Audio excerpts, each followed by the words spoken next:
I am back now with Tim's Barn. Racing is over. I got a couple of fifths and a broken hobble.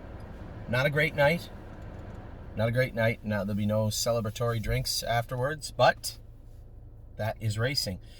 Tim's Barn, up and down a little bit. We got some 2-year-olds that might head his way for the summer. We got Harvard Yard, obviously, who's going to be racing at a Tim's Barn this summer in some sort of staking capacity, I hope.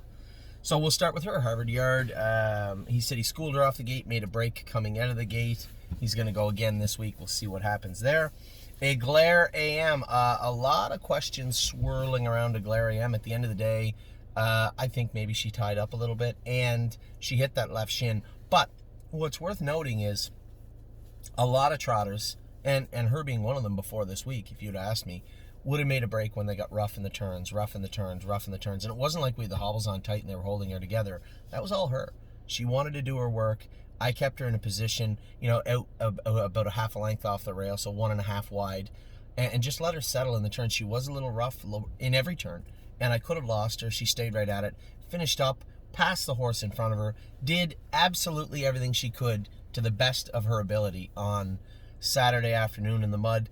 We're going to have to make a few little shoeing changes on her. Regardless of how she's been in the past, we have to deal with how she is right now. She's striking that left shin. It blew up a little bit. Not horrible, but it hurts. It hurts her.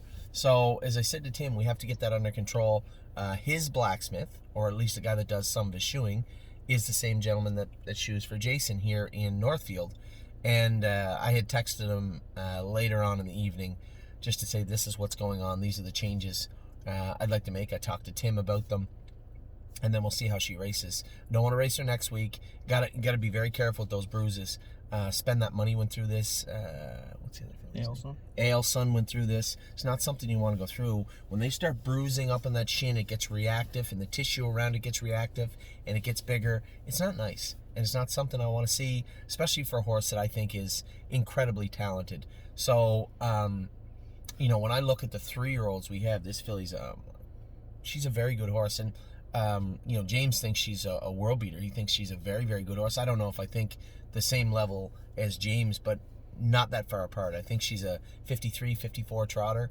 We just have to get her squared away. So that's what we're working on with Eglare AM. Certainly no concerns. Take everything away. Here, she's a non-winners of 3 filly that trotted in 57 in the mud the other day at face value. So lots of paths wide open for Eglare AM. Just have to get her comfortable and sound.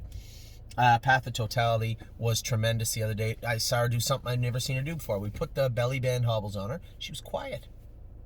First for her. She's usually not quiet. I don't think it had much to do with the belly band hobbles and more to do with she was sound and comfortable. But she was quiet. Sat in the hole perfectly. Got a little rolly and ran in the second turn.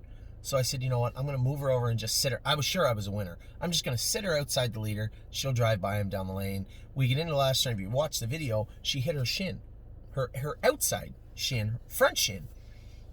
Just brushed it. Not a big deal. Just put a set of shin boots on her, but she's never worn a set of shin boots in her whole life. So I would have no reason to tell him, hey, put shin boots on her for no particular reason. So we'll put them on next week. But ultimately, she was very, very good. I want to keep a very relaxed schedule for this filly because I think she could be a really good horse. If we can keep her knees together, keep her sound, I think she could do good things for us, very good things for us. A horse we already know can do good things for us is Spirit of Dio. This is going to sound silly saying it. I think she was about 80-85% the other day when she won. She still has to round into shape. This, if you had showed me the race from the other day and showed me a race from last June, July, I would have said, yep, exact same horse. So I don't want to see that. I want to see her get better and better and better. As a 4-year-old, we were very aggressive with the staking. Do I think she's going to race against Manchego in the next little while? No, she's not. But at the same time, I think she will get better and better and better. If I'm right and she was at 80%, then the sky's still the limit for this filly, right? This mare right here. White Tiger. Couldn't ask very much more from White Tiger the other day. He was, as I said to you guys 4 or 5 weeks ago, that liver count, it's not mind over matter. You can't get past that. You cannot beat it. And just quick math, his number was 6 to 7 times higher than the highest watermark for the liver count. Now in that vet clinic's scale is 0 to 36. His was 205. Pretty much the highest one I've ever seen. So it takes a long time to get it down to. There's no medication you can give him to knock it down. You just can't. And when we schooled him last week, it was still 140, which is still incredibly high. So it stands to reason it might have been 80 or so the other day when he raced. And quiet again, very quiet. Tim had him very good, and quite frankly, that's as good as I've seen White Tiger in quite a while. So he has all the room in the world now. He can jump through the classes, and hopefully if we continue to treat that liver and it comes down as he's going up through the classes, it could be a pretty lucrative start to the summer for the White Tiger group. And Won My Heart Hanover, we're actually going to try and race her with no hobbles her next start. I just think she is what she is. I think that horse in the front sucked the essence out of her, and you know, when the fuel light come on, it come on. And we scoped her after. There wasn't really anything that jumped out. I don't think you're going to find anything in her blood. I just think that she's a very useful, very handy filly. And we'll see how useful. We'll see how handy, because we're going to try and race her next week with no hobbles on. 2 weeks from now, no hobbles on. So that's Tim's Barn. I'm very happy with what I see here. A few little tweaks to make. Glare AM. Got to work on Spirited Dio. Got to get that GGT down on White Tiger. And Won My Heart Hanover, a lot of question marks. Can she trot without hobbles? I really don't know. But I think we're going to find out in the coming weeks. So that's Tim's Barn. We got Jason here. We're going to talk about Jason's Barn in just a minute with Jason. I'll be back in just a second.